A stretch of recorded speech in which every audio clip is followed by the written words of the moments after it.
Hello வணக்க மக்களே. திருவண்ணாமலைக்கு பார்த்தீங்கன்னா நம்ம 19 வலம் வந்த திருமதி தேவயானி மேடம் அவர்கள் வந்திருந்தாங்க. என்னன்னு பார்த்தீங்கன்னா திருவண்ணாமலை அவுலூர்பேட்டை பைபாஸ் ராஜாராணி மஹாலுக்கு நியர்பையில் ஒரு புதுசாக டிராக்டர் கம்பெனி ஓப்பன் பண்ணாங்க. அதுக்காக பார்த்தீங்கன்னா சிறப்பான ஏற்பாடுகள் செய்யப்பட்டிருந்துச்சு. என்னென்னு பார்த்தீங்கன்னா அந்த விழாவுக்கு பார்த்தீங்கன்னா சீஃப் கெஸ்ட்டாக நம்ம 19 வலம் வந்த திருமதி தேவயானி மேடம் அவர்கள் வந்து பார்த்தீங்கன்னா குத்து விளக்கு ஏற்றி தொடங்கி வச்சாங்க. என்னென்னா ஓஹோன்னு ஒரே பாட்டில் ஓஹோன்னு வளர்ந்த மாதிரி இந்த டிராக்டர் கம்பெனி வளர்றதுக்காக அவங்க வந்து குத்து விளக்கு ஏற்றி தொடங்கி வச்சாங்க. நிறுவனத்தின் தலைவர் பார்த்தீங்கன்னா இந்த விழாவை மிக சிறப்பாக பிரம்மாண்டமாக ரெடி பண்ணி வச்சுருந்தாங்க. குறையே இல்லை.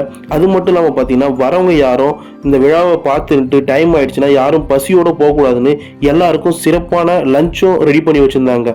அது மட்டும் இல்லாமல் நம்ம தேவயானி மேடம் பார்த்தீங்கன்னா ஸ்டேஜில் என்ன சொன்னாங்கன்னு பார்த்தீங்கன்னா விவசாயிகளுக்கு முன்னுரிமை கொடுங்க, விவசாயிங்க ரொம்ப கஷ்டப்படுறவங்க பாவப்பட்டவங்க அவங்க வந்து பார்த்தீங்கன்னா ஏசியில் உட்காந்துட்டு வேலை பார்க்கல, வெயிலில் கஷ்டப்படுறாங்க அப்படின்னு சொல்லிட்டு அப்பட்டமாக ஸ்பீச் முடிச்சுட்டு ப்ரோக்ராம் முடிச்சுட்டு கிளம்பிட்டாங்க. அதுக்கப்புறம் பார்த்தீங்கன்னா யார் அந்த விழாவுக்கு வந்தேன்னு சொல்லிட்டு கமெண்ட்ஸ் பண்ணுங்கள்.